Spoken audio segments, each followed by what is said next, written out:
खुद भी ऐसी टीचर रही हूँ, स्ट्रिक्ट रही हूँ और नाम काटना मेरी प्राथमिकता होगी। चाहे कितने ही बच्चे हों, हम नहीं डरते। उनका डिसिप्लिन होना ज़रूरी है। लड़ाई झगड़ा मुझे कभी नहीं पसंद रहा। कभी मेरे को डर नहीं लगता, चाहे तलवारें चलें चाहे चक्कू चले। नमस्कार, मैं हूं उन्नी शर्मा स्वास्थ्य न्यूज़ से और हम आपको ये तस्वीरें दिखा रहे हैं सफ़ीदों के पीजी कॉलेज से।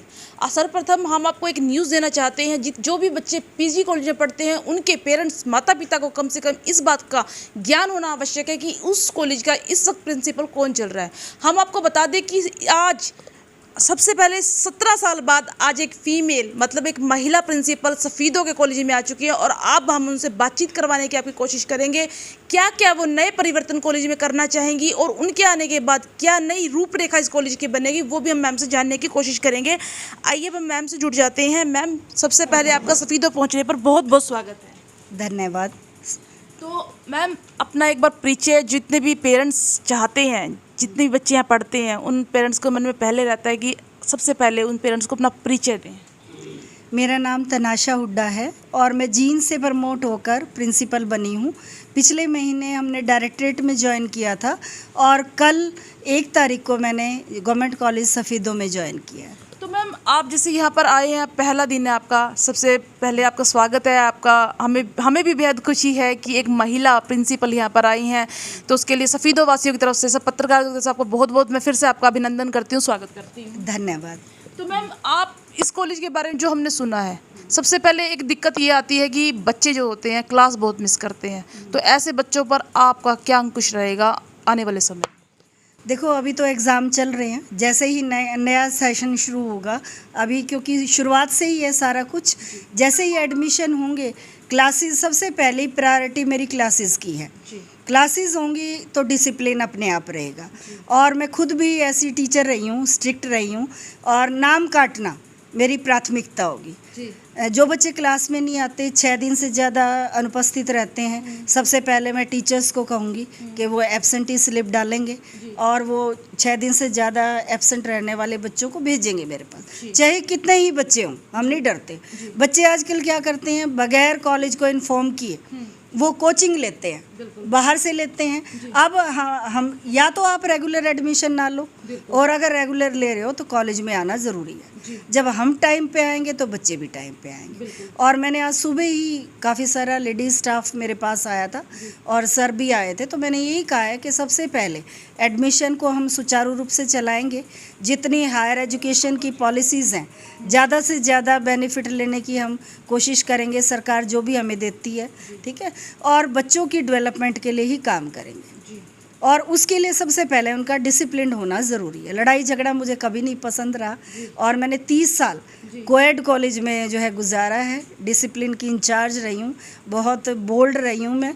कभी मेरे को डर नहीं लगता, चाहे तलवारें चलें चाहे चक्कू चले, मैं कभी नहीं डरती। मैं सबसे पहले भीड़ में, स्टाफ को बाद में भेजूँगी, सबसे पहले मैं जाऊँगी और मैं कोशिश करूँगी कि यहाँ जितने टाइम भी मैं रहूँ बच्चों के हित के लिए, पेरेंट्स के लिए। बच्चे क्या करते हैं, कॉलेज आ जाते हैं, पेरेंट्स को पता नहीं होता, उनके घर लेटर जाएंगे कि आपका जो है बच्चे का नाम कट गया है, आप आइए, 500 रुपये सरकार को फीस जाएगी, दोबारा फिर कटेगा, दोबारा नाम नहीं लिखा जाएगा।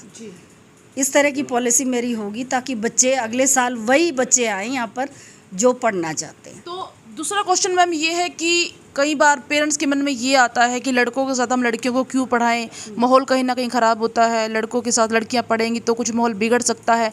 तो बच्चियों के लिए स्पेशल आप ऐसा क्या करना चाहेंगी कि कहीं ना कहीं माहौल, डिसिप्लिन जो बना रहे विशेष तौर पर लड़कियों के लिए, उसके लिए क्या करना चाहेंगी आप? देखिए, ऐसा है, कोई माहौल ख़राब नहीं होता, बल्कि जो गर्ल्स कॉलेज में पढ़ते हैं ना, मैंने ये देखा है कि वहाँ ज़्यादा माहौल ख़राब होता है।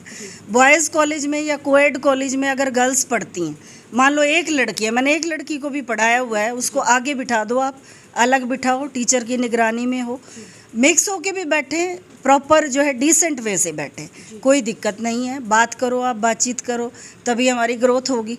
लेकिन जो है ऐसा व्यवहार ना हो, कोने में घुस के हो या जो ऐशोभनीय हो, वो मैं पसंद नहीं करूँगी। और गर्ल्स के लिए कोई भी दिक्कत होगी तो मैं हाजिर हूँ, कोई तो मैम, प्रॉब्लम। इस कॉलेज में एक दिक्कत हमेशा से आती रही है कि यहाँ के कुछ यूथ बने हुए हैं लड़कों के, जो समय समय पर स्ट्राइक करते रहते हैं, हंगामा करते रहते हैं। तो खास तौर से कोई भी बात हुई पे एग्जाम्स को लेकर कहिए, कभी गेट बंद करना, कभी ताला लगाना, पहले भी हम वीडियो बना चुके हैं और सर स्टाफ इस बात से अवगत भी है। तो फिर ऐसे जो विद्यार्थी हैं, विद्यार्थी संगठन बना, उनके लिए क्या कहना चाहेंगे आप? देखो हर जगह ग्रुप बने होते हैं, एसएफआई है, दूसरी ऑर्गेनाइजेशन एबीवीपी है, हर कॉलेज में होता है।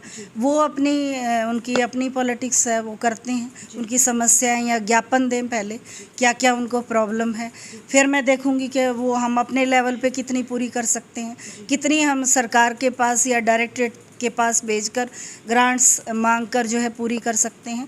और फिर भी अगर उनको दिक्कत होती है तो जो कई बार क्या होता है, बाहर के बच्चे आ जाते हैं, कॉलेज के नहीं होते, तो वो कॉलेज के होने चाहिए जो समस्याएं बताएंगे। बाहर वालों की हमें ज़रूरत नहीं है, अपनी बात अपने आप कहना जो है जारी रखें बच्चे, दूसरे का सहारा ना लें। तो अभी मैम एक प्रश्न आ रहा था पत्रकारों के पास बार बार, एक जो ऑनलाइन परीक्षा हो रही है उसके ऊपर कह रहे हैं कि काफ़ी धांधली होती। तो आपका अपना ओपिनियन क्या है कि ऑनलाइन परीक्षा होनी चाहिए या फिर कॉलेज में होनी चाहिए? इस बारे में आप क्या कहना चाहेंगे? देखो दोनों ही हैं, होनी भी ऑनलाइन अब तो ज़रूरत नहीं है, क्योंकि ऑफलाइन जो है हमारा सारा माहौल बीमारी का जा चुका है। ऑनलाइन में ऐसा नहीं है कि सारे बच्चे नकल करते हैं, कई जायज़ भी होते हैं, प्रॉब्लम है उनको आने में, उनका हो सकता है। लेकिन ये तो यूनिवर्सिटी का मैटर है कि उन्होंने ऑफलाइन करनी है या ऑनलाइन करनी है। लेकिन परीक्षा के लिए मेरा खुद है, अभी दोपहर को एग्ज़ाम होगा, कल भी हमने राउंड लगाया था, मैं खुद लगाऊंगी। और यूएमसी जितने बनेंगे कोई डर नहीं लगता, क्योंकि नकल रोकनी है हमने सबसे पहले। और रूम का जो भी इन्विजिलेटर होगा वो देखें, सुपरिटेंडेंट होंगे वो देखें, मैं उनके साथ हूँ। कोई जो है मिसबिहेव करता है तो उसका आगे लिख के देंगे। तो कोशिश ये होगी कि फेयर हो सारे के सब। तो मैम अब आप जितने भी आपके कॉलेज के स्टूडेंट हैं, पेरेंट्स हैं, उनको कुछ संदेश देना चाहेंगी, अपने माध्यम से कुछ कहना चाहेंगे उन पेरेंट्स को? देखिए पेरेंट्स के लिए मेरा यही प्रार्थना है सभी से, चाहे वो लड़की है चाहे वो लड़का है, दोनों के बिगड़ने के चांसेस इक्वल होते हैं। कम से कम अपने बच्चे पे नज़र रखिए, उनको ज़्यादा महंगे फ़ोन ना दीजिए, उन पे सारा दिन देखिए किस टाइम आते हैं किस टाइम जाते हैं। टाइम टेबल जो है आपका जो है शो हो जाएगा, हम शो कर देंगे। और उसके बाद ये देखें कि हमारे बच्चे का आने का समय कब है, जाने का कब है, और बीच में वो क्लास में आते हैं कि नहीं। टीचर से रेगुलरली मिलकर ये देखें कि उनका बच्चा क्लास में आ भी रहा है कि नहीं आ रहा। अब ये उनकी जिम्मेवारी है, अगर नाम कटेगा तो पेरेंट्स के पास इन्फॉर्मेशन जाएगी। कोई लड़ाई झगड़ा भी करेगा तो मैं बच्चे से बाद में बात करूँगी, पहले उसके पेरेंट्स आएंगे।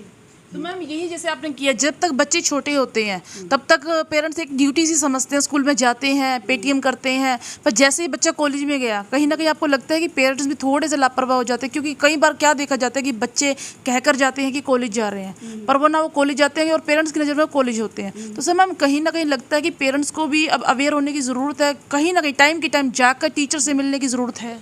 हाँ बिल्कुल है ज़रूरत उनको, क्योंकि जब क्लासेस में एब्सेंटी भरी जाएंगे, उनके नाम काटे जाएंगे, तो अपने आप पेरेंट्स को पता रहेगा।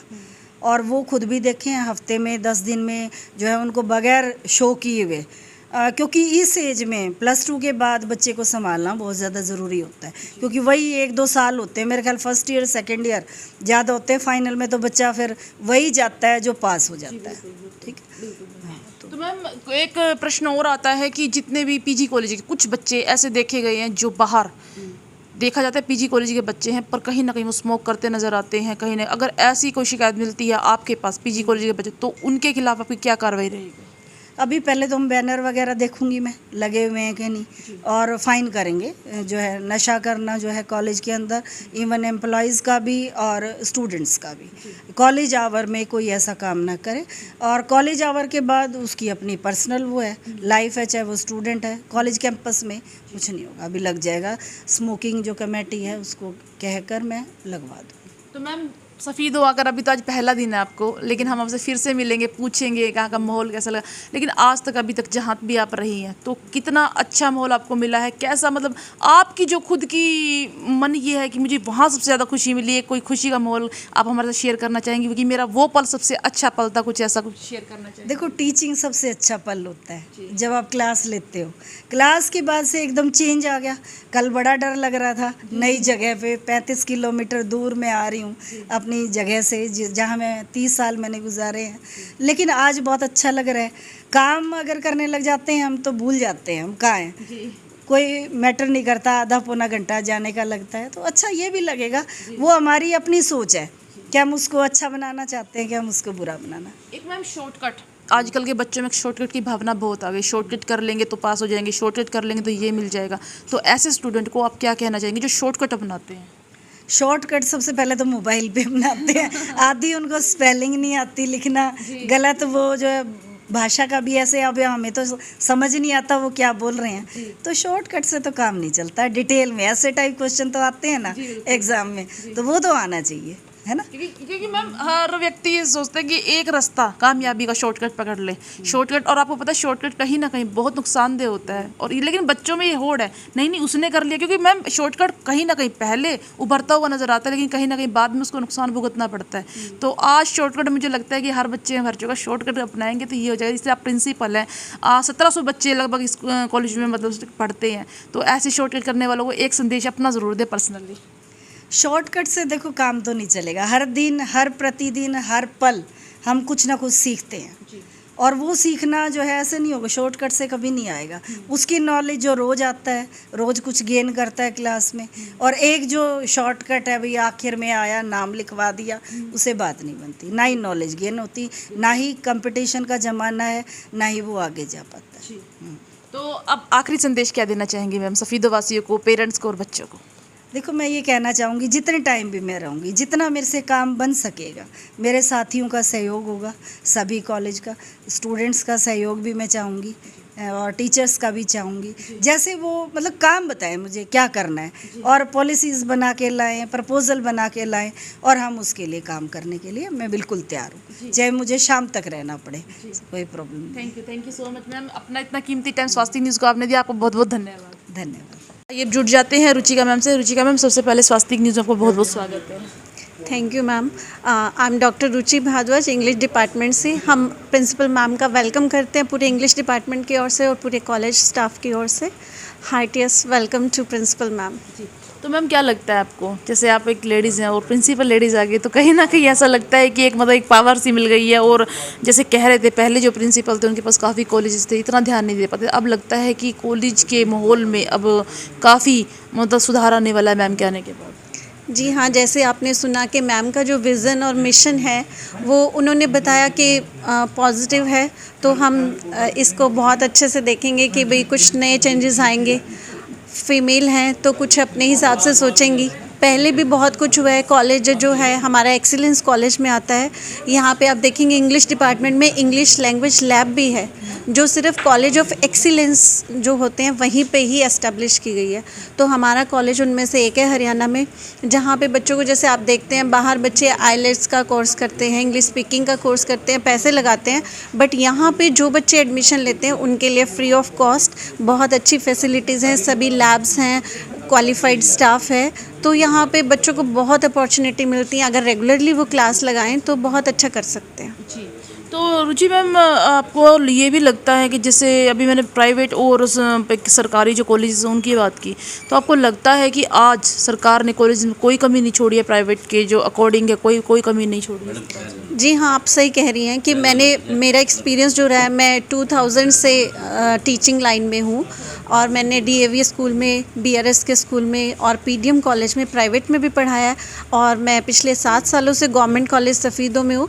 तो मेरा एक्सपीरियंस दोनों ही कॉलेजेस का है, प्राइवेट का भी है, गवर्नमेंट का भी है, तो मैं दोनों में फ़र्क कर सकती हूँ कि यहाँ पे गवर्नमेंट जो है बच्चों के लिए, उनकी अपग्रेडेशन के लिए बहुत ही काम करती है। जो भी हम डिमांड भेजते हैं सरकार तुरंत प्रभाव से उस पर काम करती है, तो बच्चों के लिए बहुत ही बेनिफिशियल है। गवर्नमेंट स्कूल्स आजकल, कॉलेजेस, स्कूल्स जो हैं बच्चों के लिए बहुत अच्छा कर रहे हैं। तो अभी जो बच्चे +2 पास कर रहे हैं और PG कॉलेज में आने की सोच रहे हैं, तो उन बच्चियों को, खास तौर से बच्ची को क्या संदेश देना चाहेंगे आप?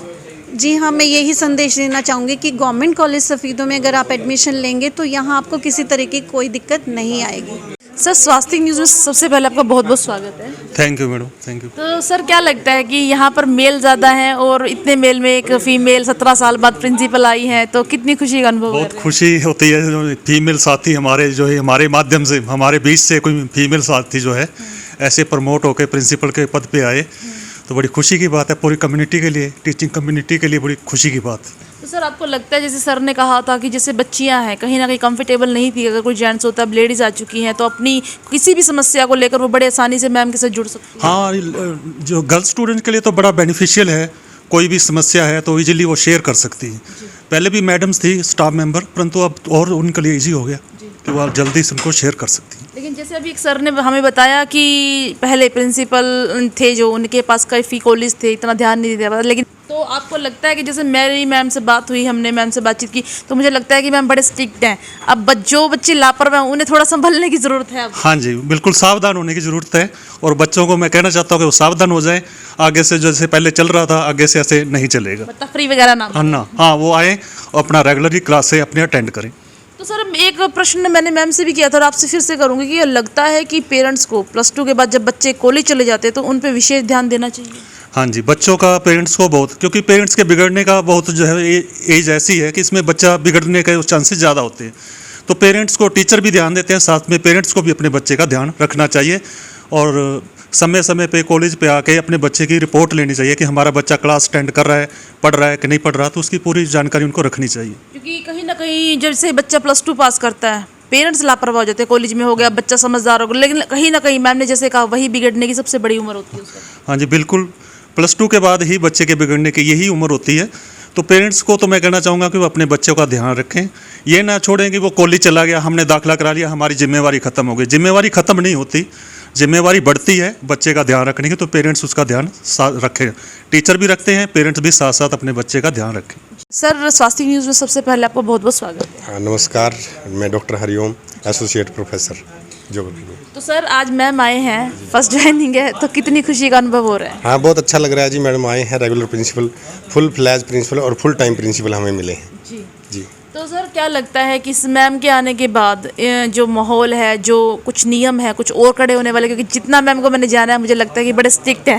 हाँ, नियम तो पहले भी कड़े थे, लेकिन क्योंकि वो प्रिंसिपल जो पहले थे वो इतना समय नहीं दे पाते थे, उनके पास 3-4 कॉलेज थे, इसलिए उनको भी समय देना पड़ता था। और लेकिन जब प्रिंसिपल चेयर पे नहीं होते हैं तो सभी स्टाफ और दूसरे जो लोग हैं ना थोड़े सुस्त हो जाते हैं। तो अब मैडम आए हैं तो अब और स्ट्रिक्ट होंगे और डिसिप्लिन सुधरेगा और एकेडमिक है ना वो भी अच्छा रहेगा। तो मैम ने जैसे कहा कि जो बच्चे मिस करेंगे क्लासेस को उनके खिलाफ सख्त से सख्त कार्रवाई सीधा जो पेरेंट्स हैं उनके पास जाएगी, कट के पर्ची से कि मतलब बच्चे ख़त्म है, उनका एडमिशन ख़त्म कर दिया गया है। तो लगता है आपको कि इससे काफ़ी सुधार हो पाएगा, बच्चों में डर का माहौल बन पाएगा कि क्लासेस ज्वाइन करें इस बात के लिए? हाँ, उससे बहुत सुधार होएगा और बहुत सारे स्टूडेंट्स हैं जिनको सिर्फ कहने की आवश्यकता होती है भी आपने सिर्फ क्लास में आना है, ठीक है। और यदि 1-2 बार मैसेज चला जाएगा कि यदि आप 6 दिन लगातार नहीं आएंगे तो आपका नाम काट दिया जाएगा, तो इसलिए इतना मैसेज जाने से ही वो क्लास अटेंड करने लगेंगे। कुछ एक छात्राएं होती हैं जो नहीं क्लास अटेंड कर पाते, तो उनके लिए इस प्रकार की कार्रवाई करनी पड़ेगी कि उनका नाम काटना पड़े। तो सर जो 6 दिन की बात आई है वो 6 दिन मतलब महीने में या फिर रेगुलर 6 दिन वाली बात है? लगातार यदि 6 दिन नहीं आते हैं क्लास में तो उस समय उनके ऊपर कार्रवाई हो सकती है, और यदि 1 महीने 15 दिन नहीं आते बीच बीच में छोड़ के तो तब भी नाम काटा जाएगा उसका। तो मतलब नाम कट जाएगा? नाम कट जाएगा उसका। तो अभी जैसे एग्जाम्स चल रहे हैं, एग्जाम्स के बाद तो सर फिर रेगुलर क्लासेस शुरू हो जाएंगे? हाँ, एग्ज़ाम के बाद एडमिशन होंगे जी, और उसके बाद फिर रेगुलर क्लासेस होंगी।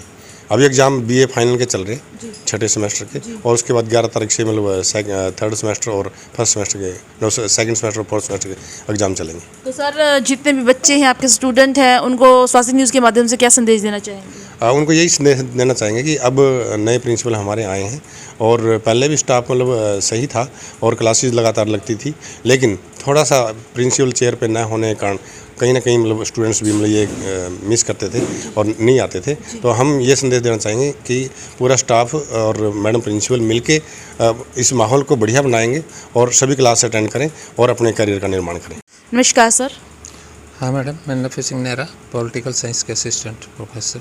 तो सर आज मैम आए हैं, 17 साल बाद एक फीमेल प्रिंसिपल आप आए हैं, तो कितनी खुशी आपको महसूस हो रही है जब से वो इन्होंने ज्वाइन आज किया, तो कितनी खुशी महसूस कर रहे हैं? बड़ी खुशी की बात है, और ख़ास करके जब क्योंकि फ़ीमेल हमारी प्रिंसिपल आई हैं तो ये एडवांटेज रहेगी फीमेल्स जो हमारे यहाँ पर स्टूडेंट्स पढ़ते हैं वो भी, और ख़ास करके बीइंग मेल होने से हमें भी थोड़ी प्रॉब्लम होती है डील करने में, ख़ास करके बच्चियों के साथ। तो अभी हमको और बड़ा सहारा मिल गया, क्योंकि मैडम के साथ होने से और हम अच्छी तरह से डिसिप्लिन कामयाब कर मतलब जो पाएंगे, बच्चे हैं वो खुलकर अपनी प्रॉब्लम मैम के साथ शेयर कर सकते शेयर कर सकते हैं। और साथ में डिसिप्लिन कंट्रोल के लिए भी हमारे साथ रहेंगे तो हमें उसकी एडवांटेज है इनसे। हाँ। हैं। सर जब भी स्कूल में 1700 मतलब कॉलेज में 1700 बच्चे पढ़ते हैं तो कितना लगता है, लगभग लड़कियों की संख्या कितनी होगी इस कॉलेज में? लड़कियों की संख्या लगभग 35 से 40% है। हाँ, काफ़ी अच्छी है। और मैडम को एजुकेशन में ऐसे कि ओवरऑल डेवलपमेंट होता है। अगर आप सिर्फ वुमेन कॉलेज में पढ़ते हैं, सिर्फ लड़कियां लड़के पढ़ते हैं तो वो कुछ पर लाइफ का सम पार्ट उनका मिसिंग रहता है। देखिए कंप्लीट एजुकेशन है, इसीलिए को एजुकेशन इज ऑलवेज बेटर। तो सर अच्छा एक प्रश्न आता है कि अगर बच्चे किसी कारणवश कोई बीमार है या उसकी क्लासेस मिस हो जाती है तो वो अपनी स्टडी को पूरा कैसे कर सकता है स्टूडेंट, उसके बारे में कुछ बताएं आप। तो पढ़ने के लिए वैसे तो हमने उनको क्या रखा है कि आप किसी भी टाइम हमसे कांटेक्ट कर सकते हैं। इंडिविजुअल चाहे तो वर्किंग आवर के बाद हमारे खाली पीरियड होते हैं। अभी भी बच्चा अभी यहाँ बैठे थे, थोड़ी देर पहले एक आया हुआ था अपनी प्रॉब्लम लेके, 2-3 क्वेश्चन समझ में नहीं आ रहे थे तो उसको भी हमने समझाया है ऑन ड्यूटी होने के बावजूद भी। तो इस तरह की कोई प्रॉब्लम नहीं है, हम 24 आवर्स अवेलेबल हैं खास करके बच्चों के लिए। तो सर ऐसा क्यों लगता है पेरेंट्स को कि प्राइवेट अगर कॉलेज में बच्चा पढ़ेगा तो उनका विकास अच्छे से होगा, सरकारी में नहीं होगा, ऐसा क्यों लगता है? और सरकारी जो आज मुझे लगता है कहीं ना कहीं प्राइवेट से भी ज़्यादा सरकारी जो कॉलेजेस हैं उनमें फैसिलिटी ज़्यादा है बच्चों के लिए। फैसिलिटी ऐसी बात नहीं है मैडम।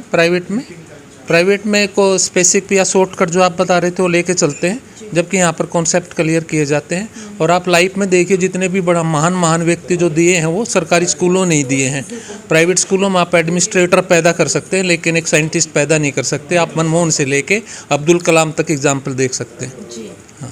तो सर अब जैसे आपने बताया कि ये तो प्राइवेट वाली बात हो गई, अगर बच्चा मिस हो गया फिर भी उसको पर्सनली क्लासेस दे रहे हैं तो मेरे ख्याल से इतनी फैसिलिटी तो प्राइवेट में भी नहीं होगी जितनी आप इस कॉलेज में दे रहे हैं। बिल्कुल, जहाँ खास करके चॉइसेस ऑफ सब्जेक्ट्स हैं यहाँ पर बहुत सारे हैं। और अभी तो न्यू एजुकेशन पॉलिसी आ रही है जिसमें और भी सरकारी कॉलेजों के अंदर काफ़ी उनको सुविधाएं प्राप्त होंगी बच्चों को। जो कई बच्चों के मन में ये आता है कि हमें प्राइवेट में जाना चाहिए और पैसे की वजह से वो नहीं जा पाते, तो ऐसे बच्चों को, ऐसे पेरेंट्स को क्या आश्वासन देना चाहेंगे? उन्हें इस कॉलेज में आके क्या क्या मिल सकता है, क्या संदेश देना चाहेंगे?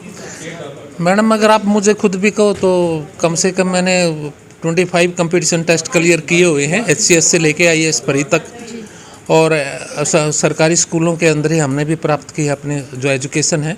तो ऐसी कोई बात नहीं है, अगर बच्चे के ऊपर डिपेंड करता है कि वो टीचर से क्या गेन करता है। वो प्राइवेट स्कूल में अगर आप देखोगे यहाँ पर ज़्यादा क्वालिफाइड स्टाफ होता है कंपैरिजन टू प्राइवेट। आप देखते हो कि जब आप सरकारी नौकरी में आते हो तो आप बहुत सारे कंपटीशन क्लियर करके आते हो, तो नेचुरली है यहाँ का जो टीचिंग स्टाफ है is much better than private school, private college या एजुकेशन इंस्टीट्यूशंस। तो मतलब बिना झिझक के बच्चों को यहाँ पर एडमिशन ले लेना बिल्कुल लेना चाहिए। और क्लास में आते हैं तो उनको अलग से स्टाफ मिलता है पढ़ाने के लिए, ऐसी कोई दिक्कत नहीं है। बाकायदा कि बस ये होना चाहिए कि बच्चे में लगन होनी चाहिए कि मुझे सीखना क्या है। बहुत सारे बच्चे हैं, अभी मेरा एक स्टूडेंट तो अभी ईस्ट लंदन यूनिवर्सिटी में एडमिशन लिया। आप MBA की बात कर रहे थे, MBA में ही एडमिशन हुआ है उसका और अभी 27-28 को जा रहा है, तो यहीं सरकारी स्कूल से पढ़ के जा रहा है MBA के लिए। आप त्रिपाठी सर से जुड़ जाते हैं, उनका क्या कहना है? मैम आए हैं। सर नमस्कार। मैडम हमारे डिपार्टमेंट से हैं, ज्योग्राफी की हैं और बहुत ही स्ट्रिक्ट और रूल रेगुलेशन वाली हैं। और उनके आने से महाविद्यालय बहुत ही प्रसन्न है और उम्मीद भी है काफ़ी, और उनको शुभकामनाएं भी हैं स्टाफ की तरफ से भी, और बेहतर की उम्मीद है कि अच्छा होगा कुछ, और महाविद्यालय जो नए कोर्स की ओर बढ़ेगा, विकास करेगा। और मैडम को भी यहाँ ऐसा न लगे वो 35 किलोमीटर दूर से आई हैं। हाँ, सारा स्टाफ उनके साथ है, जैसा वो आदेश करेंगी हम सब यथासंभव सहयोग करेंगे। त्रिपाठी जी, आपको क्या लगता है आने वाले वक्त में अगर बच्चों के लिए नकल रोकना है और बच्चों को ईमानदारी से अगर पास करवाना है तो उसके लिए क्या नई रणनीति रहनी चाहिए टीचर्स की? वैसे तो नई पॉलिसी चल रही है, लेकिन मुझे जो अभी तक अपने जीवन में लगा कि नकल रोकने के लिए क्या करना चाहिए, तो उसके लिए सबसे बेस्ट ये है कि विद्यार्थियों को प्रत्येक प्रश्न के लिए कम से कम 3 लाइन का आंसर लिखना पड़े। और नंबर ऑफ़ क्वेश्चन जैसे 5 करने पड़ते हैं बच्चों को, ये संख्या 50 और 100 कर दी जाए कि 3 घंटे में बच्चों का किताब से भी कंसर्न करता है, नकल के किसी भी चीज़ से कंसर्न करता है, कर भी लेता है, तो भी अगर उसने पढ़ा नहीं है वर्ष भर तो वो को 100 क्वेश्चन नहीं कर सकता है, बशर्ते टिक मार्क वाले क्वेश्चन कम से कम जो ग्रेजुएशन में हैं उन्हें नहीं होना चाहिए, वो बहुत गलत हैं, चाहे किसी सब्जेक्ट में हो, क्योंकि टिक वाले में सबसे ज़्यादा नकल होती है और टिक वाले क्वेश्चन नहीं होने चाहिए, विशेष रूप से जो हमारी डिग्री कोर्सेज हैं तो उनमें कम से कम चाहे एक लाइन लिखनी पड़े बच्चे को, तो बच्चे कुछ लिखना पड़ना चाहिए, तो उससे मेरी समझ से काफ़ी फ़र्क पड़ेगा। और छोटे बड़े क्वेश्चन की बजाय छोटे क्वेश्चन कर दिए जाए, नंबर ऑफ़ क्वेश्चन पूरी की बुक से आना चाहिए, कुछ छोड़ा ना जाए। जी तो त्रिपाठी जी, आपको क्या लगता है, जैसे मैम ने कहा अगर जो बच्चा अब्सेंट होगा उसे तुरंत उसका नाम काट दिया जाएगा, तो आपको लगता है कि ये तरीका उन बच्चों के लिए सही रहेगा जो घर से कह के जाते हैं कॉलेज के लिए पर वो किसी कारण कॉलेज नहीं पहुंच पाते, ऐसे ये जो स्टिकनेस है ये काम करेगी मतलब बच्चों पे? हाँ, ज़रूर करेगी, इससे बहुत फ़र्क पड़ेगा। अभी अगर हम इस तरह करें, जो गवर्नमेंट के रूल हैं ये कि विद्यार्थी अगर सप्ताह भर नहीं आता लगातार या 1 महीने में 15 दिन तक नहीं आता है, चाहे वो गैप करके आए, तो भी उसका नाम काटना चाहिए। लेकिन चूंकि हम बच्चों के हित में, उनके पेरेंट्स के हित में नाम नहीं काटते हैं, तो इससे हम तो बच्चों का हित करने की सोचते हैं, लेकिन धीरे धीरे बच्चे फिर क्लास को इग्नोर करने लगते हैं और नतीजा सामने, अटेंडेंस घटने लगती है। तो सर अब एग्ज़ाम्स हैं, एग्ज़ाम्स के बाद फिर प्रॉपर क्लासेस शुरू हो जाएंगी, तो अभी जो बच्चे बार बार छुट्टियां मारते हैं या फिर पढ़ाई की ओर ध्यान नहीं देते, उन बच्चों को क्या संदेश देना चाहेंगे अपनी तरफ से? बच्चों को क्लास में आना चाहिए और जो टीचर उसे पढ़ा सकते हैं वो किताब से कभी भी नहीं बच्चा पढ़ सकता है, क्योंकि अगर टीचर पढ़ाता है तो आई कांटेक्ट के साथ उसका टीचिंग होती है, उसमें वो पूछ भी सकता है, उसको ज़्यादा समझ में आएगी, वो चीज़ क्लियर होगी। और दूसरा बच्चा अगर उसके बराबर में बैठा है, वो उससे बेहतर है, तो आपस में बच्चे एक दूसरे से भी सीखते हैं। तो अगर क्लास में आता बच्चा तो उसको बहुत ज़्यादा फ़ायदा है। अगर बच्चा कॉलेज नहीं आ सकता है या कोचिंग करना चाहता है, कुछ भी करना, उसको फिर प्राइवेट दाखिला लेना चाहिए। हमारे राज्य में सभी विश्वविद्यालयों ने ये सुविधा दे रखी है, प्राइवेट भरो और परीक्षा दो अपनी, उसमें परीक्षा एक बार भी देनी पड़ती है, तो वो ज़्यादा बेहतर उन बच्चों के लिए। इससे वो सारा सिस्टम ख़राब करते हैं, एडमिशन लेकर के कॉलेज में ना आना, उससे वो खुद भी माहौल ख़राब कर रहे हैं और उसको देख करके दूसरे बच्चे भी माहौल को अडॉप्ट करते हैं, उससे सारा सिस्टम ख़राब होता है। तो जिन बच्चों को कॉलेज में नहीं आ सकते हैं, जिनको कोचिंग करनी है, दूसरे काम है या गरीब हैं, जो कहते, बहुत सारे कहते हैं मैं दिहाड़ी करता हूँ, हमें सिंपैथी होती है, हम उन बच्चों का ध्यान भी रखते हैं, लेकिन गलत, जब आप कॉलेज आ ही नहीं सकते हो तो आप प्राइवेट पढ़ो, सुविधा उपलब्ध है। साइंस में तो प्राइवेट हो नहीं सकता, लेकिन बीए और बीकॉम में ये सुविधा है और बहुत ज़्यादा फीस भी नहीं है, परीक्षाएं भी एक बार होती हैं, तो बच्चों का भी फ़ायदा है और सिस्टम भी ठीक रहेगा। थैंक यू सर, अपना कीमती वक्त देने के लिए थैंक यू। जैसे कि आप देख सकते हैं, जुड़े थे हमारे साथ त्रिपाठी सर, उन्होंने हमें जानकारी दी। बच्चों के मन में एमबीए को लेकर बड़े सवाल रहते हैं कि हम एमबीए किस प्रकार कर सकते हैं, सर ने बताया वो एमबीए हो सकते हैं। प्रिंसिपल मैम से हमारी बातचीत हुई, उन्होंने बताया कि कितने रूल और रेगुलेशन के साथ वो आगे बढ़ने वाली हैं। जो बच्चे छुट्टी मारते हैं या फिर घर से कहकर कॉलेज की जाते हैं और कॉलेज नहीं आते, अब वो सावधान हो जाए, क्योंकि उनके खिलाफ अब सख्त से सख्त कार्रवाई मैम करेंगी। हमारा आपसे अनुरोध है, इस वीडियो को ज़्यादा से शेयर करें। स्वास्थ्य न्यूज़ से मैं अन्नू शर्मा, धन्यवाद।